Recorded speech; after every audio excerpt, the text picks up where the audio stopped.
Nuestro próximo ponente es Paula Polanco, del Servicio de Neurología Infantil del Hospital de la Paz, donde va, después de esta información un poco preocupante sobre la posibilidad de hemorragia cerebral, ella quiere un poco tranquilizaros, centrando un poco las cosas, qué signos o qué posibilidades, qué cosas tenéis un poco que estar particularmente alerta, y luego diferentes opciones de manejo y tratamiento.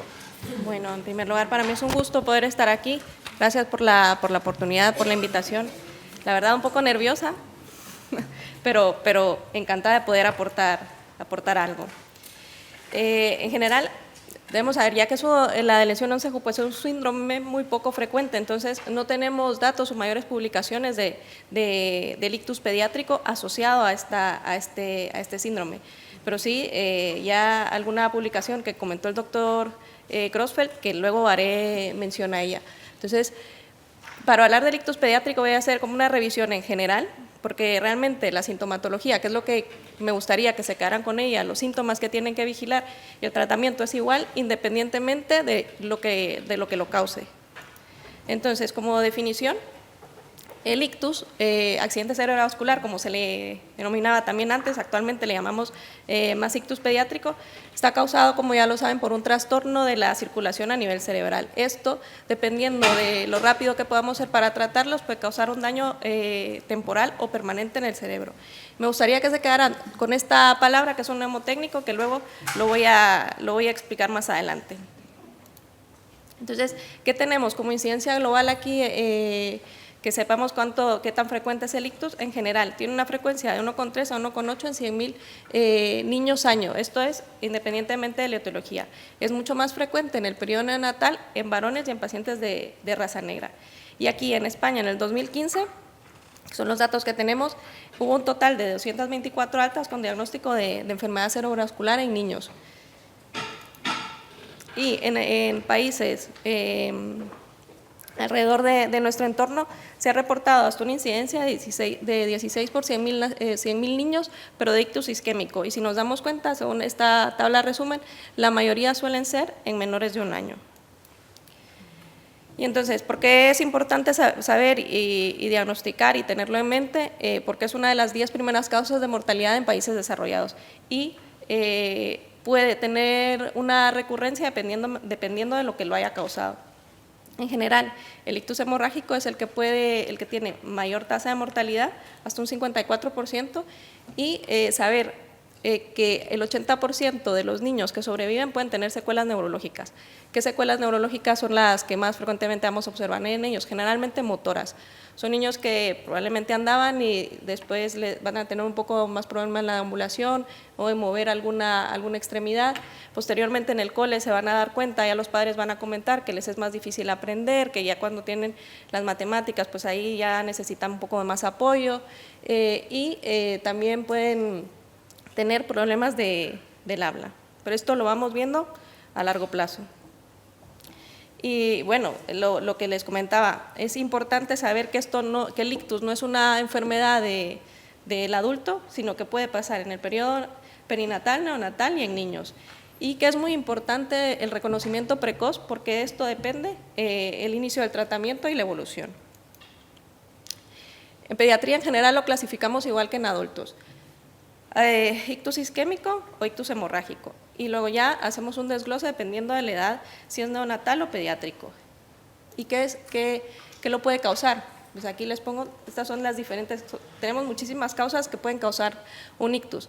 Se dan cuenta, pues obviamente el síndrome de Jacobsen no está incluido entre las causas que he encontrado, pero por eso está necesaria la investigación. Probablemente más adelante sí que ya está incluido en esto.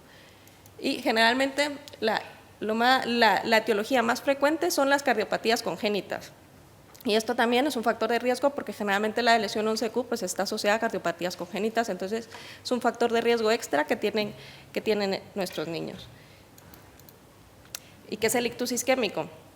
En realidad es cuando hay una disminución del aporte sanguíneo al cerebro, y esto lo que causa es un daño, una necrosis o un daño a nivel cerebral, que tiene las manifestaciones clínicas, las podemos observar durante más de 24 horas. Y lo importante es saber que la etiología de esto es que puede estar causado por enfermedades cardíacas y enfermedades hematológicas, que si nos damos cuenta son enfermedades que también están asociadas al síndrome de Jacobsen. Entonces, son varios factores de riesgo que tienen extras. Y el ictus hemorrágico, que es en específico el que nos hablaba el doctor Grossfeld, es cuando hay una salida de sangre a la cavidad craneal. Y esto generalmente está asociado cuando el paciente tiene un aneurisma o tiene problemas de la coagulación y problemas de las plaquetas como la trombocitopenia.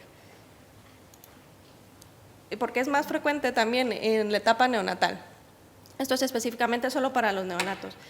Porque ellos, aparte de los factores de riesgo que ya puede tener un paciente pediátrico como una cardiopatía congénita, también influye que la madre haya cursado con diabetes gestacional, hipertensión gestacional, que ha sido un parto instrumentado, o sea, un parto con forceps o ventosa. Entonces, ya que se puede hacer un diagnóstico durante el embarazo, también es muy importante que el obstetra sepa que con estos niños se debe evitar un parto instrumental.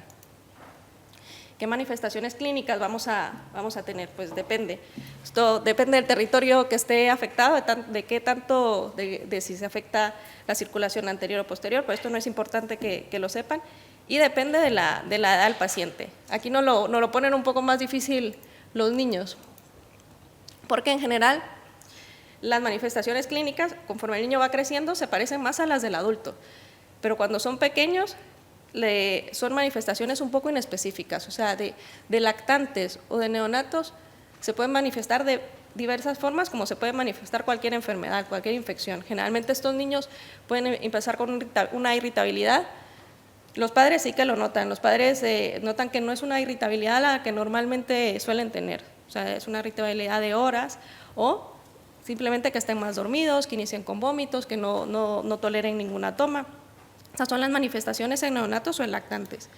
Y en niños, esto es importante saberlo, la manifestación más frecuente es súbitamente dejan de mover una parte del cuerpo.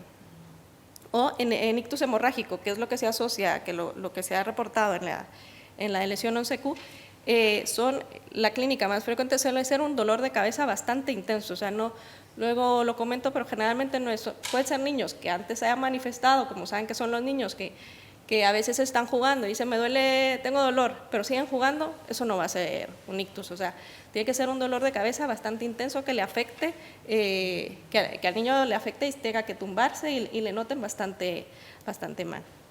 ¿Y diagnóstico? ¿Qué diagnóstico tenemos para hacerlo? Pues la historia clínica, aquí tenemos una serie, la escala esta que es específica para ictus, una exploración física compatible y una prueba de imagen. De esto es importante saber, no sé si lo saben, que en Madrid ya se ha iniciado el código ictus en pediatría. Entonces, son 3 hospitales los que forman parte del que es el Hospital La Paz, el Gregorio Marañón y el 12 de octubre. Entonces, cuando un paciente llega a un hospital periférico y el médico, el pediatra de puerta tiene la sospecha de un ictus, tiene que activar el código ictus. Y en la mayoría de hospitales, periféricos, lo que se hace al inicio, porque es lo que se tiene más al alcance, es una tomografía. Y esto está bien, ¿por qué? Porque nos sirve por lo menos para saber si es un ictus hemorrágico o un ictus isquémico. El problema de la tomografía, como bien lo saben, es la radiación que lleva y que si son ictus isquémicos que tienen muy poco tiempo de evolución, menos de 6 horas, no se detectan, pero podemos ver signos indirectos. Ahora, si tenemos la sospecha y el niño tiene la clínica, pues más adelante se hace ya en el hospital de origen al que se derive por el código ictus, ya se hace la resonancia magnética. Y esto, lo importante también de la tomografía es que es una técnica bastante rápida. La resonancia magnética es la prueba ideal que se debe de hacer, y aquí sí vamos a notar cambios vasculares o inflamatorios en las primeras horas. El único inconveniente que tiene es que hay que sedar a los niños. Los niños generalmente a partir de los 6 años ya tranquilizándoles se pueden aguantar media hora, 40 minutos de la prueba, pero a los niños pequeños hay que sedarles. Entonces este es el inconveniente que tiene la resonancia magnética. Y si queremos, si queremos diagnosticar un aneurisma o tenemos una sospecha de malformación arteriovenosa o el aneurisma, que es lo que está escrito ahora, lo que tenemos que hacer es una angioresonancia. Esta también hay que sedarlo, se utiliza un medio de contraste. Finalmente, el medio de contraste que se utiliza puede causar reacciones alérgicas, pero el porcentaje es muy bajo. ¿Y qué pronóstico tiene? Depende, como en niños. Esto es son dos tablas resúmenes del pronóstico que está publicado en el Continuum del 2014, dependiendo de la edad, si es neonatal o pediátrico. Si es neonatal, pues ya sabemos que los factores de riesgo de un neonato no van a volver a pasar. O sea, si la madre cursó con diabetes gestacional, hipertensión, y esto fue lo que causó el ictus, pues esto no lo va a volver a… No es un factor de riesgo que vuelva a tener el niño. Entonces, si es neonatal, tienen menos riesgo de recurrencia que si es un paciente ya mayor. Y más adelante, lo que les comentaba, pueden tener problemas de aprendizaje, pueden desarrollar epilepsia, y si tienen alguna otra enfermedad de base, una patología de base, pues el riesgo de recurrencia de un ictus es más alto. Y ahora hablando específicamente del síndrome de Jacobsen. Como les comenté, y había comentado ahora el doctor Grossfeld, este es el artículo que él publicó, donde comenta 6 casos de hemorragias cerebrales asociadas al síndrome. En el artículo que lo pueden ver. I'm sorry? The English translation is better. Sorry. Do you want me to wait or? Yes. Okay.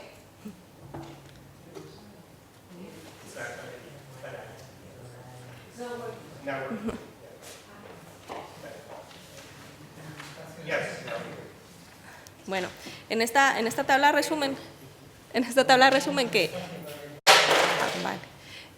la tabla resumen que está publicada en el artículo, que ya lo había comentado el doctor Grossfeld, son 6 pacientes de diferentes edades que todos tienen un ictus hemorrágico. En 2 de ellos es donde se diagnostica un aneurisma cerebral. En los demás está asociado el ictus o no en el contexto de una cirugía cardíaca, otra paciente en el contexto de un cuadro infeccioso con una neumonía, pero en 2 sí que se llegó a diagnosticar el aneurisma cerebral.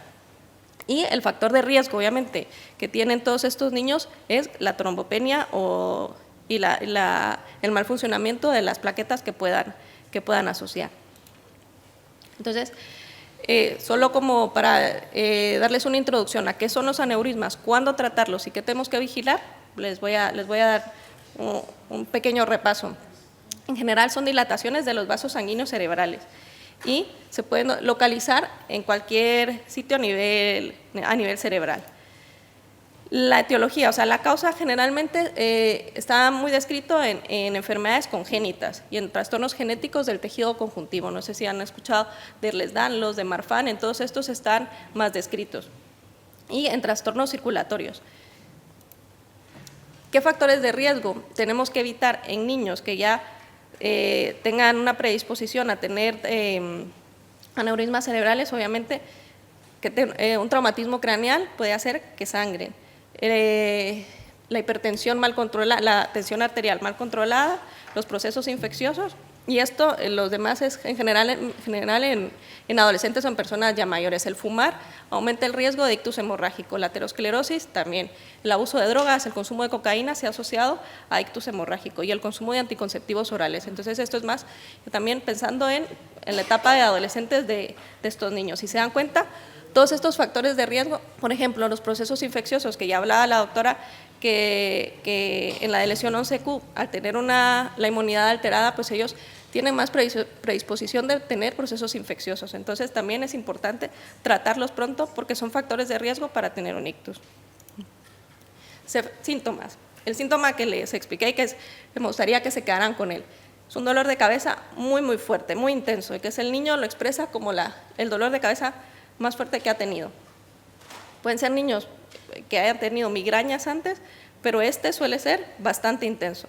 Pueden asociar obviamente otros síntomas como pérdida de la conciencia, alteraciones visuales o tener convulsiones en el momento, pero en general la mayoría inicia con una cefalea muy intensa. El diagnóstico generalmente ante algo urgente La prueba de imagen que se hace al inicio en urgencias es una tomografía, y esto nos sirve para descartar y ver ya la hemorragia. Y más adelante ya se concluye el estudio con una angioresonancia. Tratamiento, no voy a meterme a esto porque es algo más de neurocirugía. Generalmente en un ictus hemorrágico el tratamiento pues suele ser quirúrgico, en un aneurisma, perdón. Pero es importante saber, hay varias guías publicadas sobre el tratamiento de aneurismas. En general, si nosotros detectamos en un niño un aneurisma, pero eso suele ser un aneurisma pequeño, menos de 10 milímetros, que el niño no tiene ningún síntoma, lo que generalmente se hace en neurocirugía es darle seguimiento, porque el porcentaje de sangrado tampoco es alto. Entonces, si ven que ese aneurisma no va creciendo, es únicamente observar y esperar. O sea, para que estén tranquilos, que no todo aneurisma que tengamos puede sangrar. O sea, puede ser un hallazgo incidental y que esto nunca nos vaya a dar ningún síntoma. Ahora, en un niño que haya tenido un aneurisma que haya sangrado y se detecte otro, ese sí habría que tratarlo, aunque sea un aneurisma pequeño. Pero ya todo esto es, obviamente, con seguimiento por neurocirugía. Y prevención. Pues aquí no sabía, en el artículo del doctor Grossfeld también puso una guía de unas recomendaciones que están bastante bien para evitar el riesgo de ictus hemorrágico. Y es prácticamente lo que habíamos hablado antes, hacer pruebas de imagen control, si es necesario que neurocirugía, interconsulta neurocirugía, evitar medicamentos que puedan afectar más la coagulación, evitar traumatismos craneales, que en niños es un poco difícil, pero bueno, que sean traumatismos craneales de alto impacto. Si se cae y de su altura, pues no tiene mayor riesgo. Tratar la hipertensión, tratar las infecciones y considerar más pruebas de imagen dependiendo de la sintomatología que tenga el paciente. Y por último, en esta diapositiva, que es del UpToDate, esto no es en el síndrome de Jacobsen, sino es en aneurismas. Si detectamos, lo que recomiendan es, si detectamos un aneurisma, lo ideal es por angioresonancia, es hacer una angioresonancia a los 6 meses. Si en esos 6 meses no ha crecido, probablemente no vaya a crecer más. Y de ahí en adelante hacer una anual durante los 2 o 3 años siguientes y después ya espaciarlas más. Pero esto es solo para cuando detectamos un aneurisma. En niños que la primera angioresonancia va a ser normal, no hay que hacer tanta prueba de imagen, ¿vale? No hay que someterlos a tanto. Y para concluir, tenemos que saber que debido a la al aumento de la esperanza de vida de nuestros pacientes, a que la medicina cada vez va más, tenemos más investigación, tenemos que tener el desarrollo, las medidas preventivas, es indispensable saber y tener medidas preventivas para evitar y atenderlo rápido, evitar más que todo las secuelas que pueda dejar el ictus si lo tratamos tarde. En pacientes no tenemos, como les decía, no hay nada publicado en específico del síndrome de Jacobsen cada cuánto hay que hacer una resonancia. Nosotros lo que recomendamos es todos los niños tienen una angioresonancia o una resonancia antes, ahora se pide la angioresonancia en el momento del diagnóstico. Cuando sospechamos que hay dismorfia siempre se pide como prueba complementaria una resonancia, que ahora se pediría una angioresonancia. Y luego, si vemos que la angioresonancia es normal, podríamos esperar hasta los 6 años, hasta que el niño quede tranquilo, no haya necesidad de sedarlo y los padres ven que va todo bien, que no es un niño que nunca se ha quejado de un dolor de cabeza, pues se puede esperar hasta los 6 años y ya sin necesidad de sedación hacerles la angioresonancia y luego posterior en la adolescencia. En general, la mayoría de niños sería así, porque los aneurismas cerebrales son poco frecuentes. Y si detectáramos algo, obviamente, o si el niño empezara con síntomas, habría que hacerla antes. O sea, no esperar hasta los 6 años, sino que tendríamos que pedirla antes. Y realmente las conclusiones son también lo que recomendaba también el doctor Grossfeld en su artículo, evitar ingesta de medicamentos que aumenten el riesgo de ictus y fomentar hábitos de vida saludables, esto ya en niños, en los adolescentes. Y por último, solo recordarles lo que les había comentado al inicio, que se quedaran con la palabra, con el mnemotécnico FAST. Esto les va a ayudar a reconocer FAST, bueno, es en inglés de rápido, FAST, F de face, de cara, de la sintomatología. Niños que noten que tienen una simetría, que no mueven la boca, que le noten como el rostro caído, pues es como se traduciría. Arm, de brazo, puede ser brazo, pierna, que noten que no mueve bien una pierna, no mueve bien el brazo, o la S de speech, que le cueste un poco hablar, que se trabe un poco al hablar, o no les salgan las palabras. Esto ya les tiene que orientar que probablemente algo esté pasando. Entonces esto hay que llevarlo al hospital más cercano que tengan, y ya el médico lo que lo ve ahí, si es algo transitorio, si ya pasó, pues no pasa nada, pero si lo corroboran, pues entonces habría que hacer una prueba de imagen y activar el código ictus. Entonces lo más importante, creo yo, que tengan en mente es que existen niños, los síntomas que puede tener, y que también, para que estén tranquilos, es poco frecuente, pero hay que saber reconocerlo.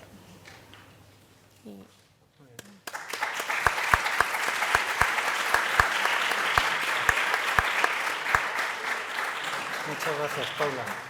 Seguro que va a haber bastantes preguntas luego en el turno de preguntas. Pero espera un segundo.